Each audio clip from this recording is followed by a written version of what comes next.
నిన్నటి రోజున 'the Joyce path' ఈ పుస్తకంలో మణి చెప్పినటువంటి అద్భుతమైనటువంటి విషయాన్ని తెలుసుకున్నాము.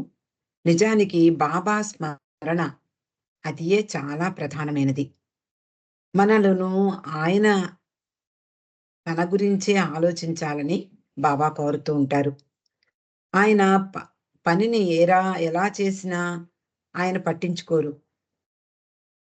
అలాగే డాక్టర్ బెన్ హేమన్స్ కూతురు అనేటువంటి బాబా ప్రేమికురాలు బాబాకి ఎప్పుడు కూడా ఉత్తరాలు రాస్తూ ఉండేది. మణి ఆమె రాసినటువంటి ఉత్తరాలను బాబాకు చదివి వినిపించి దానికి సమాధానాలు కూడా వ్రాస్తూ ఉండేది.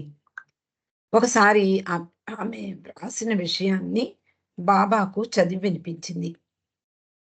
అందులో బాబా, ఏదైనా జరిగిన ప్రతిసారి నేను బాబా బాబా అంటూ స్మరిస్తాను, బాబానే పిలుస్తాను, అలా పిలుస్తూనే ఉంటాను. తర్వాత ఆయనను ఇబ్బంది పెడుతున్నానేమో అని భావన కూడా నాకు కలుగుతుంది, గిల్టీగా ఉంటుంది, ఆయనను ఇబ్బంది పెడుతున్నానేమోనని అంటూ ఆవిడ ఉత్తరం రాసింది. ఈ ఉత్తరాన్ని బాబాకు చదివి వినిపించింది మణి.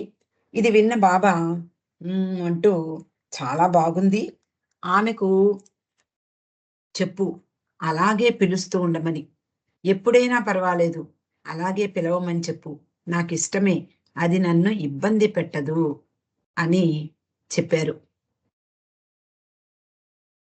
మరో విషయానికి వస్తూ మణి చెప్తోంది, బాబా దేహత్యాగం చేసిన తర్వాతి కాలంలో బాబా ప్రేమికులతో కలిసి మండలి హాల్లో బాబా ఫిల్మ్స్ ని చూస్తూ ఉండేవారు. అందులో బాబా పేదలకు దానం చెయ్యడము, అలాగే తన ప్రేమికులకు దర్శనమివ్వడము, ఇలా అనేక ఫిల్మ్స్ చూస్తూ ఉండేవారు. ఆ సమయంలో మణికి గుర్తుకొచ్చినటువంటి విషయాలను అక్కడ వచ్చినటువంటి ప్రేమికులతో పంచుకునేది. భగవంతుడు మానవునిగా మారి పనిచేసినప్పుడు ఆయన భౌతిక చర్యల ద్వారా ఆధ్యాత్మికతను విడుదల చేస్తాడు. ఆయన చేసే ప్రతి చర్య మనకు అర్థం కాని ఆధ్యాత్మిక ప్రాముఖ్యత కలిగి ఉంటుంది. మనం ఈ ప్రపంచం వైపు నుండే చూస్తాం అంటోంది. అంటే భగవంతుడు మానవునిగా ఎప్పుడైతే అవతరిస్తాడో, ఎందుకు అవతరిస్తాడు? మానవాళి కోసం. అలాగే తన సృష్టిపై ప్రేమ కారణంగానే ఆయన ప్రతి యుగంలోనూ అవతరిస్తాను అని బాబా స్వయంగా చెప్పారు. అలా అవతరించినప్పుడు ఖాళీగా కూర్చోడు, అనేక అనేక ఇబ్బందులు పడతాడు, అనేక రకాలైనటువంటి చర్యలు చేస్తూ ఉంటాడు. ఆయన చేసినటువంటి చర్యలు భౌతికంగా మనకు కనిపించేవేమిటి? బాబా పరంగా చూస్తే బాబా అనేక మంది బీదలను రప్పించేవాళ్ళు, వాళ్ళకి కాళ్ళు కడిగేవారు, అనేక విధాలుగా వాళ్ళకి సహాయాన్ని అందిస్తూ ఉండేవారు. ఈ చర్య మనకి భౌతికంగా మన కళ్ళకు కనిపించేది ఇదే, కానీ ఆయన చేసే ఆంతరంగిక కార్యక్రమం మాత్రం మనకు తెలియదు. అందుకని మణి అంటోంది, ఆయన ప్రతి చర్య వెనుక మనకు అర్థం కాని ఆధ్యాత్మిక ప్రాముఖ్యత ఉంటుంది. బాబా తన స్వహస్తాలతో పేదలకు సహాయం చేసినప్పుడు ఆయన కోరినట్లుగా, అంటే ఆయన సూచించినట్లుగా మండలి వారు అనేక మంది పేదవారిని తీసుకువచ్చేవారు. బాబా స్వయంగా వాళ్ళకి తిండి గింజలు, దుప్పట్లు లేక బట్టలు ఇవి ఇస్తూ ఉండేవారు. అలాగే డబ్బు కూడా ప్రసాదంగా ఇస్తూ ఉండేవారు. ఇవే మనం చూడగలం, మన కళ్ళతో కనిపించే విషయాలు ఇవే. ఇవేవి శాశ్వతమైనవి కావు. కొంతకాలానికి ఆ తిండి గింజలు వండుకుంటే అయిపోతాయి, ఈ బట్టలు చిరిగిపోతాయి. ఎంతో మంది, అలాగే అనేక సంస్థలు, మిషనరీలు ఈ ప్రపంచంలో సహాయాన్ని పేదవాళ్ళకి అందిస్తూ ఉంటాయి. కానీ అవన్నీ భౌతికమైనవి మాత్రమే, పరిమితమైనవి. కానీ ఎప్పటికీ తరిగిపోనిది, చిరిగిపోనిది అదే బాబా ఆధ్యాత్మిక స్థాయిలో చేసేటటువంటి సహాయం. అది ఆయన ఆశీస్సులు. అవి బయటకి కనిపించవు. అవి ఆయన యొక్క బాహ్య చర్యలలో మిళితమై ఉంటాయి. ఉదాహరణకు బాబా తన దగ్గరకు తీసుకువచ్చినటువంటి నిరుపేదల కాళ్ళు కడుగుతారు. యువకులు వాళ్ళకి చిన్న చిన్న పాదాలుంటాయి. వృద్ధులు వాళ్ళ పాదాలు మనం ఫిల్మ్స్‌లో చూస్తూ ఉంటాము. అవి బాగా మట్టి కొట్టుకుపోయి ఉంటాయి. ఆయన పాదాలు కడిగి వాళ్ళకేదో దక్షిణ ఇస్తారు. అలా చేసినప్పుడు అంటే అలా చేస్తూనే బాబా ఆంతరంగికంగా వాళ్ళకి సహాయాన్ని అందిస్తారు. ఆయన నిజానికి కడిగేదేమిటి? పాదాలను మాత్రమే కాదు. వాటికంటిన దుమ్ము మాత్రమే కాదు.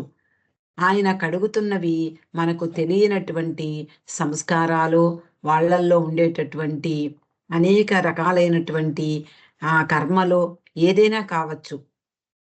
ఆయన సహాయం యొక్క ఆ లాభం మాత్రమే కాదు, ఆధ్యాత్మికంగా వాళ్ళకి ఆశీర్వాదం కూడా ఉంటుంది.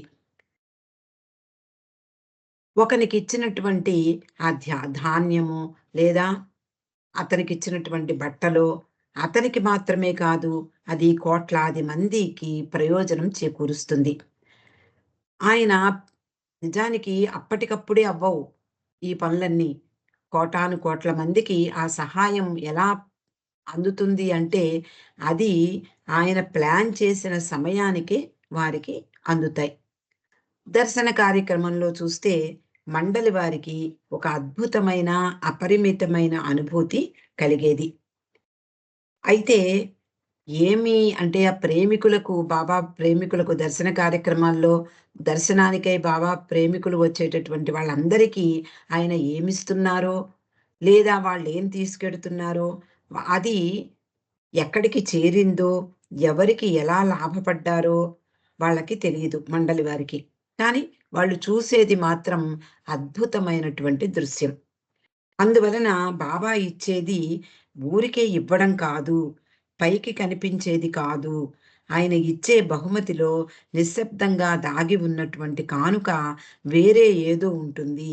అదే నిజమైన ఇవ్వడము అని మణి ఆ రోజు మండలి హాల్‌లో చెప్తోంది. బాబా దర్శన సమయాల్లో మనకి ఆంధ్ర టూరు మొదలైనటువంటి దర్శన కార్యక్రమాల గురించినటువంటి తీసిన ఫిల్మ్స్ మనం చూస్తూ ఉంటే, మనకి జాగ్రత్తగా చూస్తే అంటే ఊరికే పైపైన చూస్తే అది సినిమాలా చూస్తే మాత్రం మనకి ఎటువంటి అనుభూతి కలగదు. కానీ బాబా ఇచ్చేటటువంటి ఆయన హావభావాలు, ఆయన యొక్క అందము, ఆ దివ్య తేజస్సు చూస్తే మాత్రం మనకు కూడా మణిలాగా అలాగే ఇతర మండలి సభ్యుల్లాగా ఒక వింతైనటువంటి అనుభూతి కలగడం తప్పదు. బాబా దర్శన సమయాల్లో వేలాది మంది వాళ్ళ అంటే వాళ్ళ యొక్క ప్రేమను, వాళ్ళ యొక్క గౌరవాన్ని బాబాకు అందివ్వడానికి వస్తూ ఉంటారు. ఎంతో ప్రేమతో వస్తూ ఉంటారు. ఆ ఫిల్మ్స్‌లో కనిపిస్తూ ఉంటాయి. ఎన్ బాబా వెనకాతల అనేక మంది పరుగు పెడుతూ ఉంటారు ఆంధ్ర టూర్‌లో. అలాగే బాబా కారు మీద ఎక్కి ఎవరో గొడుగు పట్టుకుంటే అక్కడ కూర్చుని దర్శనమివ్వడం. చుట్టూ అనేక వేల మంది ఉంటారు. అలాగే ఆయన చేత్తో ప్రసాదం ఇవ్వడం. నాకు నమస్కరించకండి. నాకు నమస్కరించవలసిన పని లేదు. నా చేతి ప్రసాదాన్ని తీసుకుని ప్రేమతో తీసుకోండి నేనిచ్చేదాన్ని అంటూ బాబా అంటే సమయం మించిపోతుంది.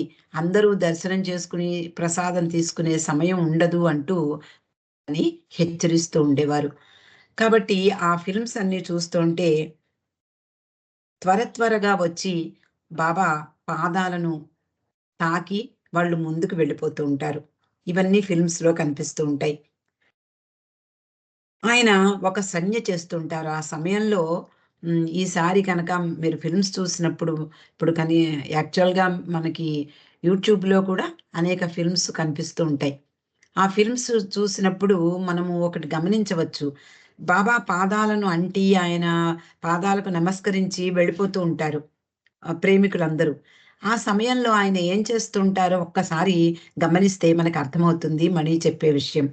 ఆయన వాళ్ళ దగ్గర అంటే వాళ్ళు ఇచ్చేదాన్ని ఆయన స్వీకరిస్తున్నట్లుగా 2 చేతులతో ఆయన ఆ 2 చేతులను చాచి ఆ 2 చేతులను ముడిచి తన ఛాతీకి హత్తుకుంటారు.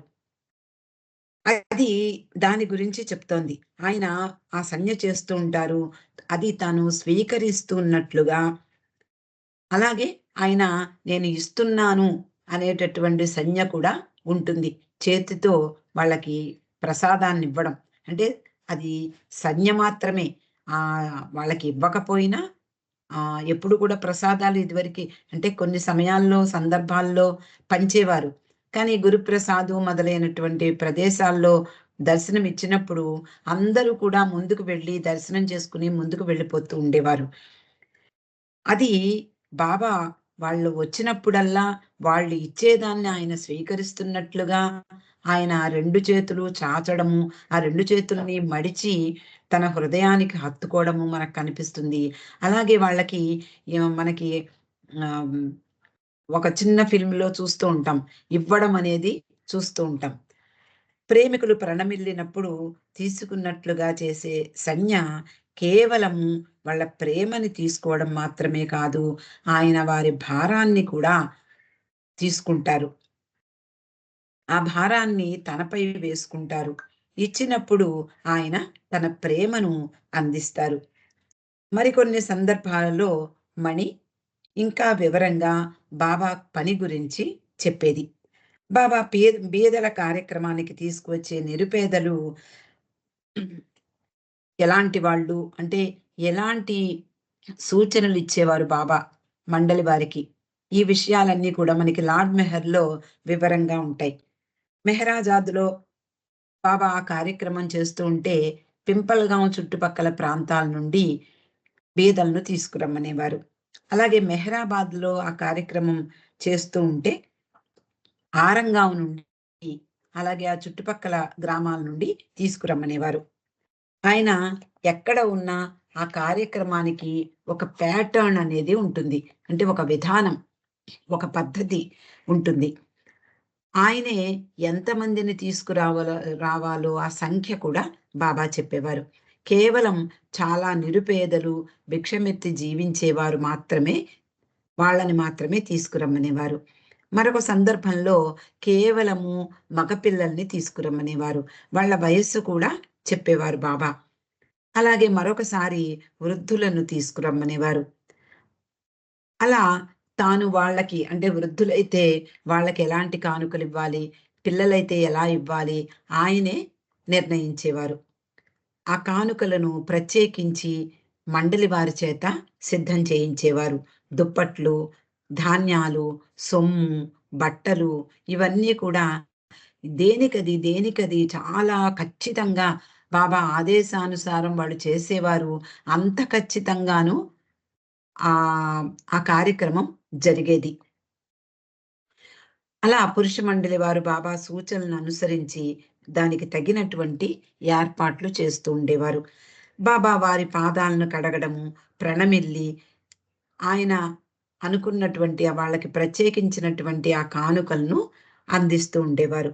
అనగా ఒక బ్లాంకెట్టో, లేదా ఒక ధాన్యము మూటో, ఒక షర్టో ఇలా ఎన్నో రకాలుగా బాబా వాళ్ళకివ్వడం మనం ఫిల్మ్స్‌లో చూస్తూ ఉంటాం.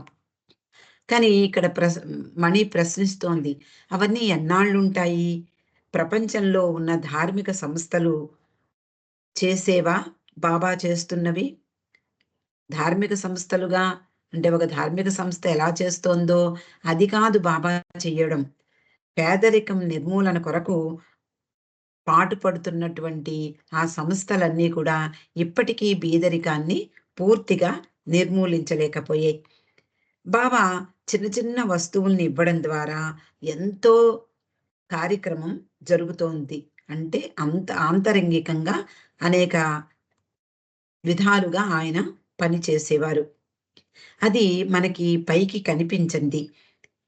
అవి తీసుకునే వ్యక్తికి మాత్రమే కాదు, ఆయన అంటే ఆ వ్యక్తి అతనికి అంటే బాబాకి ఒక ప్రతినిధిగా ఉంటాడు. అలాంటి విశాలమైనటువంటి పరిమితులు లేని, హద్దులు లేని ఆయన పనికి అతడు ప్రతినిధిగా ఉంటాడు. ఆయన చేసే కార్యక్రమం ప్రపంచమంతటికి వ్యాప్తి పొందుతుంది అని చెప్తోంది మణి. అందువలన బాబా అంటారు, "నేనేం చెప్పాను అది మాత్రమే చెయ్యండి. నేను ఏం చేశానో అది చూసి మీరు కూడా చెయ్యకండి. నన్ను అనుకరించకండి. నేను చేసే దాంట్లో విపరీతమైనటువంటి వేరే అర్థముంటుంది. ఆధ్యాత్మికమైనటువంటి సహాయం నేను అందిస్తూ ఉంటాను" అంటూ, నేను చెప్పే పనిని మాత్రమే చెయ్యండి. నేను ఏం చెప్తానో దాన్ని మాత్రమే చెయ్యండి. నన్ను అనుకరించకండి అని చెప్పేవారు.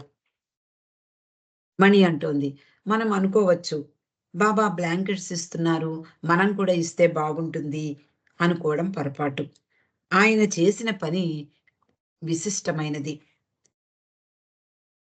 ఆ రోజుల్లో కంటే ఈ రోజుల్లో పేదరికం ఎంత ఉందో మనకు తెలుసు. బాబా నుండి ఆ రోజు వారు తీసుకున్న దాని ఫలితం నేడు మనకి ప్రస్ఫుటంగా ప్రపంచమంతా కనిపిస్తోంది. అంటే ఆ రోజుల్లో ఎంత బీద దేశమో మనం, ముఖ్యంగా భారతదేశం. కానీ బాబా చేసిన ఆ రోజు, అంటే ఆయన సాంకేతికంగా, అంటే సింబాలిక్‌గా చేశారు ప్రతి పని కూడా. అంతేకాని ఆయన ఆశ్రమాలు నిర్మించలేదు. నిర్మించినట్లుగా బయటికి కనిపించాయి. అలాగే విద్యా సంస్థలు ఏర్పాటు చేశారు. కానీ అది విద్యా సంస్థలు కేవలం విద్య మాత్రమే కాదు. అక్కడ అందించేది ఆంతరంగికమైనటువంటి ఆధ్యాత్మిక విషయాలు.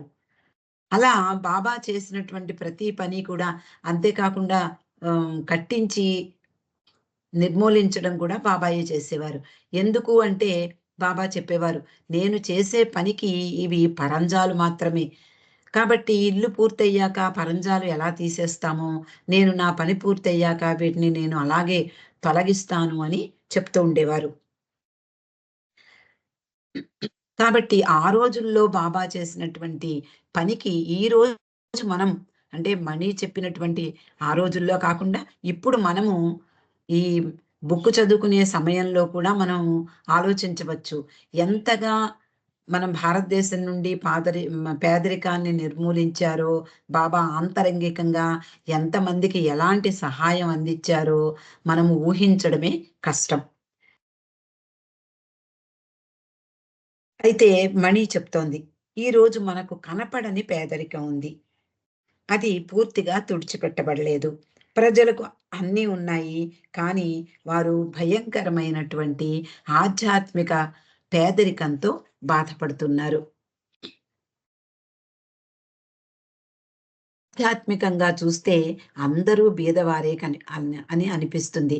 అందుకే కొందరు తమకున్న సంపదలను వదిలి ఉన్నతమైన దాన్ని కోరుకుంటూ ఉంటారు. ఆ పేదరికం ఎవ్వరూ తుడిచిపెట్టలేనిది. దాని గురించి ఎవ్వరూ లక్ష్య పెట్టటం లేదు కూడా. మనకున్నటువంటి ఆధ్యాత్మిక పేదరికాన్ని మనం గుర్తించటం లేదు. మనకి పై పేదరికాన్ని గురించే మనము ఆలోచిస్తూ ఉంటాం. మనమంతా శరీరం యొక్క పేదరికం గురించి విచారిస్తూ ఉంటాము. అందులోనే చాలా బిజీగా ఉంటాం. నిజంగా అవసరమైన బీదరికం గురించి మరచిపోతాం. అదేమిటి అంటే ఆధ్యాత్మికత. బాబాకు సంబంధించిన పేదరికం ఇది కాదు. కానీ ఆయన బాహ్య పేదరికాన్ని కూడా చూస్తూ ఉంటారు. ఎందుకనగా ఆయన తల్లి, తండ్రి, దేవుడు, సోదరుడు అన్నీ ఆయనే. కాబట్టి ఆయన భూమి మీదకి మానవ రూపంలో వచ్చినప్పుడు మానవులకు కావలసినటువంటి విషయాలను కూడా పట్టించుకుంటాడు. ఆ విధంగా వాళ్లకు అందివ్వడం ద్వారా ఒక ఒక కొంచెం ఆహ్, ధాన్యాలు మూటకట్టి, గోధుమలు మూటకట్టి ఇచ్చేవారు. ఆ మూటలో కొత్త వస్త్రంలో మూట కట్టేవారు. ఆ వస్త్రము వాళ్ళు దేనికోసమో ఉపయోగించుకునేవారు. ఆ తిండి గింజలు 2 రోజులో, 3 రోజులో వాళ్ళు భోజనం చేసేవారు. కానీ పేదరికాన్ని నిర్మూలించడానికి అది ఆ రోజు సింబాలిక్‌గా మనము అర్థం చేసుకోగలిగితే, ఈరోజు మన ప్రపంచంలో, ముఖ్యంగా భారతదేశంలో అందరూ, ఎవరు నిరుపేదలు లేరు. ఇప్పుడు కనిపించటం లేదు. అంతటి ఆ రోజు బాబా చేసినటువంటి కార్యక్రమానికి ఫలితం ఈరోజు మనకి ప్రపంచంలో ప్రస్ఫుటంగా కనిపిస్తోంది. 1960 దశకం మధ్యలో బాబా గదిలో ఒకరోజు ఉదయం బాబా చేసేటటువంటి పని యొక్క సంకేతం మణి గ్రహించింది. ఉదయం బాబా గదిలో గంట శబ్దం మోగుతుంది. అప్పుడు స్త్రీలందరూ లోపలికి వెళ్తారు. అంతకు ముందు రోజు సాయంత్రం బాబా విశ్రాంతి కోసం ఆయన గదిలోకి వెళ్ళినప్పటి నుండి ఉదయం గంట మోగందే స్త్రీలెవ్వరూ బాబా గదిలోకి వెళ్ళరు. అక్కడ బాబా కోసం ఒక నైట్ వాచ్‌మెన్, బాబా మండలి సభ్యుడు ఎవరో ఒకళ్ళు రాత్రి కాపలా ఉంటారు. ఆయనతో పాటు అలా ఉదయం బెల్ మోగగానే స్త్రీలందరూ వాళ్ళ పనులన్నీ ఉన్న పళాన వదిలిపెట్టి లోపలకు వెడుతూ ఉంటారు. అలా వెడుతూ ఉండగా కూడా బెల్ మోగుతూనే ఉంటుంది. ఆ రోజు బాబా గదిలోకి వెళ్లారు వీళ్ళందరూ. అంటే స్త్రీలందరూ వెళ్లారు. బాబా ఇంకా మంచం మీదే వాలి ఉన్నారు. మెహ్రా ఆయన దగ్గరకు వెళ్లి వ్యాయామం చెయ్యాలని గుర్తు చేసింది. అంటే చివరి దశకంలో 60 దశకంలో బాబా చాలా శారీరకంగా అనారోగ్యంతో లేవలేకపోయేవారు. కాబట్టి ఆయనకి ఎక్సర్‌సైజ్ అవసరము. అంటే 2 సార్లు కారు ప్రమాదాలు, అలాగే ప దాని కారణంగా అనేకమైనటువంటి శారీరక ఇబ్బందులు కూడా బాబా ఎదుర్కొన్నారు. కాబట్టి డాక్టర్లందరూ కూడా ఆయన చేత వ్యాయామం చేయించాలి అంటే, మెహ్రా చాలా జాగ్రత్తగా బాబా చేత వ్యాయామం చేయించేది. వ్యాయామం చెయ్యాలని బాబాకు గుర్తు చేసింది. చాలా సింపుల్ ఎక్సర్‌సైజెస్ అవన్నీ. ఆయన పడుకుని పాదాల పాదాలను కదిలించడము, అలాగే కాళ్ళను కదిలించడము, కడుపు, చేతులు, కండరాలు కదిలించడము చేస్తారు.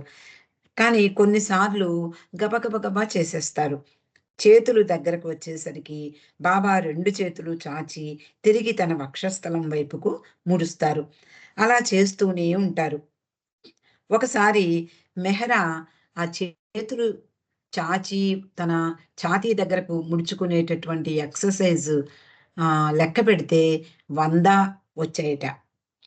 అలా బాబా ఒకేసారి ఆ వ్యాయామం 100 సార్లు చేశారు. ఆ రోజు బాబా ఈ వ్యాయామం చేసే సమయంలో మణి అక్కడే ఉండి చూస్తూ ఉంది. నిజానికి బాబాకు నచ్చినటువంటి ఆ వ్యాయామం, చేతుల వ్యాయామం. మణి ఆయన వైపే చూస్తూ అకస్మాత్తుగా ఒక విషయాన్ని గ్రహించింది. ఒక్కసారిగా ఆమె ఆ తలపుల్ అంటే ఆ తలంపు రాగానే ఒక్కసారిగా ఆశ్చర్యపోతూ, "హే! ఏమిటిది?" అనుకుంది. ఆయన చేస్తున్న తీరు మణికి కనిపించిందేమిటి అంటే, ఆయన హృదయం నుండి ఇవ్వడము, హృదయం దగ్గరకు తీసుకోవడము. చేతులు 2 వైపులకి చాచి ఎక్సర్‌సైజ్ చేసేటప్పుడు మనం ఊహించుకోవచ్చు మణి చెప్పినటువంటి విషయాన్ని. బాబా 2 చేతులు చెరో వైపుకి చాచి, రెండింటిని తన వక్షస్థలం మీదకు తీసుకురావడము, మళ్ళీ అటువైపుకి చాచడము. ఇలా ఆయన చేస్తూ ఉన్నప్పుడు మణికి కనిపించిందేమిటి అంటే, హృదయం నుండి ఆయన ఇస్తున్నారు. అలాగే హృదయం నుండి మనవన్నీ కూడా ఆయన తీసుకుంటున్నారు అనే విషయము ఆవిడకి అర్థమైంది. ఆమె మనసులో దాని ప్రత్యేకతను గుర్తించింది. ఇది వ్యాయామం కాదు. ఆయన అపరిమితంగా ఇస్తూ పోతూ ఉన్నారు. ఆయన హృదయం నుండి ఇస్తున్నారు అంటూ మణి అక్కడే కాసేపు అలా చూస్తూ ఆ భావనలో మునిగిపోయింది. పరిపూర్ణ విశ్వాసంతో బాబా వైపు చూసింది. ఆయన తన వైపే చూస్తున్నారు. వారిద్దరి కళ్ళు కలుసుకున్నాయి. ఆయన కళ్ళల్లో వింత కాంతి మెరిసింది. ఇప్పుడు తెలిసిందా అన్నట్లుగా ఆయన చూపు ఉంది. కనిపించని ఆయన ఇవ్వడం చూశాక ఆయన ఇచ్చేది ప్రేమ. అది ఆ గదికి మాత్రమే పరిమితం కాదు. మొత్తం ప్రపంచాన్ని కవర్ చేస్తుంది. ఆయన ప్రేమ అనేది సెలయేరు లాంటిది. నదులుగా ఏర్పడి ఆ నదులు అంతటా ప్రవహిస్తూ ఆయన సముద్రం నుండి ప్రవహిస్తూ ఉంటాయి. ఆయన సముద్రంలోకి కలిసిపోతూ ఉంటాయి. ఆయన చేసే నిజమైన పనికి భౌతికమైన సాధనాలు వాడుతున్నారు. శాశ్వతమైన ఆధ్యాత్మికతను ఇవ్వడానికే ఆయన ఈ భూమి మీదకు అరుదించారు.